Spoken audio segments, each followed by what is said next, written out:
આ આયુર્વેદિક સિરપ એવું દાવો કરતી હતી કે તમારા શરીરની થકાન મિટાવે છે.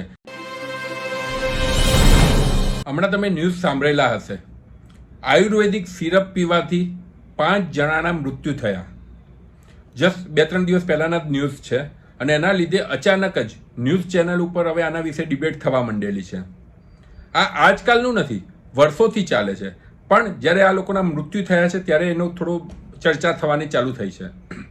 આ આયુર્વેદિક સિરપ એવું દાવો કરતી હતી કે તમારા શરીરની થકાન મિટાવે છે, માથાનો દુખાવો હોય તો એ ઓછો કરે છે, મગજમાંથી સ્ટ્રેસ ઓછું કરે છે. અલ્ટિમેટલી એની અંદરથી સંશોધન કરતા જોવા મળ્યું છે કે 12% જેટલો આલ્કોહોલ હતો અને એ બી ઇનસાઇડ નહીં, આઉટસાઇડથી એડ કરેલો. બિયર, તમે જે રેગ્યુલર બિયર જોતા હો છો એની અંદર બી વધુમાં વધુ 4%, 4%, 6%, 7%, 8% જેટલો આલ્કોહોલ હોય છે અને એના કરતાં બી વધુ આલ્કોહોલ આ આયુર્વેદિક બિયરના નામે મળતી દવાઓમાં હતો. અને આ એટલી ઇઝીલી એક્સેસેબલ છે. ગુજરાત આમ તો દારૂબંધી વાળું સ્ટેટ ગણાય છે, પણ આ એટલી ઇઝીલી એક્સેસેબલ છે કે ગુજરાતના કોઈ બી ઇન્ટિરિયર ગામમાં જાઓ તો ત્યાં દવાની દુકાને જવાની જરૂર નથી, તમને પાનના ગલ્લા ઉપરથી આ દવાની બોટલો મળતી હોય છે. મારે એક નશાબંધી અધિકારી જોડે વાત થઈ ત્યારે એમને મને ઘણી વખત કીધેલું છે કે અમે આવી રીતે જ્યારે રેડ પાડીએ છીએ ત્યારે અમને જોઈને વિચાર આવે છે કે પાનના ગલ્લા ઉપર 500, 1000, 2,000 બોટલો દિવસની આવી રીતે પડેલી હોય અને અમે જ્યારે જપ્ત કરતા હોઈએ છીએ ત્યારે અમે જોઈને એમને વિચાર આવે છે કે આખા ગામની આ શું દશા થતી હશે. કારણ કે રોજની 20-25 હજાર વાળા ગામની અંદર જ્યારે 1000, 1500, 2000 જેટલી બોટલો જતી હોય તો કેટલી અંદર સુધી આ દૂષણ થયેલું છે. હવે રૂટીન આલ્કોહોલ કરતા તમે પકડાવો તો તમને ઘણી મોટી સજા છે, પણ આયુર્વેદિકના નામે આ ધતિંગ ચાલ્યા કરતું હતું અને અત્યારે હાલ હમણાં થોડા દિવસ કાર્યવાહી થશે કારણ કે આ કેસ બનેલો છે, પણ અલ્ટિમેટલી આનું એક જ વસ્તુ થતી હોય છે, પાછું અગેન પોતાનું મેઇન સ્ટ્રીમમાં જતું રહેતું હોય છે.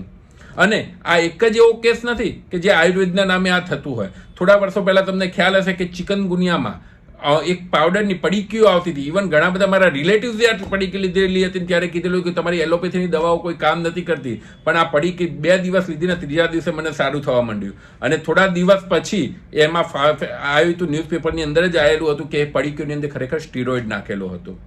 કોઈ સાયન્સ સાથે વિરોધ નથી, નથી આયુર્વેદિક સાથે, નથી હોમિયોપેથી સાથે, પણ એના નામે જે વેપાર કરે છે અને એના નામને જે કોરી ખાય છે અને આ રીતનું સમાજનું દૂષણ ફેલાવે છે એના સામેનો વિરોધ છે. હોઈ શકે એલોપેથીમાં બી ઘણું બધું ખરાબ થતું હશે, પણ એ હવે લોકોની નજરમાં આવે છે. કોઈ બી દવાની સાઈડ ઇફેક્ટ હોય તો લખેલી હોય છે. અહીંયા તો તમને કોઈ બી દવાની સાઈડ ઇફેક્ટ નથી એમ કરીને ઠપકારવામાં આવે છે અને એના લીધે એ વધુ પડતું ઘાતક છે. આપણામાં એટલી સમજદારી હોવી જોઈએ કે બાબા રામદેવ યોગ માટે બરાબર છે, પણ એ કોઈ દાંતની જડીબુટ્ટી માટે પોતે ત્યાં જંગલોની અંદર દાંતની જડીબુટ્ટીઓ લેવા માટે નતા ગયા. એ એક પ્રોપોગંડા છે અને એમાંથી તમારે એટલું તો આપણી બુદ્ધિ હોવી જોઈએ કે એના ઉપરથી આપણે સમજી શકીએ કે બાબા યોગ માટે બરાબર છે, પણ આયુર્વેદના નામે ધંધો કરીને એમને જે $multi-billion જે બિઝનેસ ઊભો કરેલો છે તે એમાં કંઈ લોક સેવાનું કામ નથી. એ એક આ રીતે જ આયુર્વેદના નામે છેતરવાનું કામ છે. માટે જ કોઈ બી વસ્તુ થોડુંક તમારી બુદ્ધિ વિચારીને પછી એનો અમલ કરવો જોઈએ. ના કે કોઈ મારા સંબંધી આ દવા લીધી એટલે હું લઈ લઉં મને સારું થશે. કારણ કે ઘણી વખત એવું પ્રૂવ થયેલું છે કે દવાના નામે ઘણી વખત આ દારૂ અને દારૂ જેવી ઘણી બધી નશીલા પદાર્થો આપવામાં આવતી હોય છે. એલોપેથીની અંદર એક રિસ્ટ્રિક્શન હોય છે, ફાર્માસિસ્ટ આપે, ફાર્માસિસ્ટ મેડિકલ સ્ટોરમાંથી મળે, જ્યારે આ બધી દવાઓ તો છડે આમ મળતી હોય છે. એટલે એના લીધે આનું દૂષણ બહુ ખરાબ રીતે થતું હોય છે. અને બીજી વસ્તુ, જ્યારે તમને કોઈ રોકટોક નથી, જ્યારે તમે સિસ્ટમની અંદર જ નથી, ત્યારે એનું દૂષણ વધુ પડતું રીતે ફેરતું હોય છે. અને આપણે ઘણી વખત આ એટલા નાના લેવલે જતું રહેતું હોય છે કે એના પછી પાછું આવું મુશ્કેલ થઈ જતું હોય છે. માટે જ કોઈ પેથી ખરાબ નથી, બધું તમે જેમાં બિલીવ કરો એમાં કરો, પણ એમાં કંઈક સાચા માણસનું guidance law.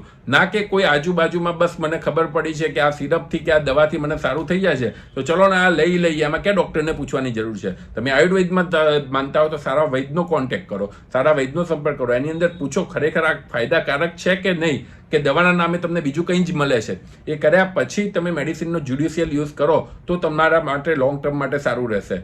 Thank you so much.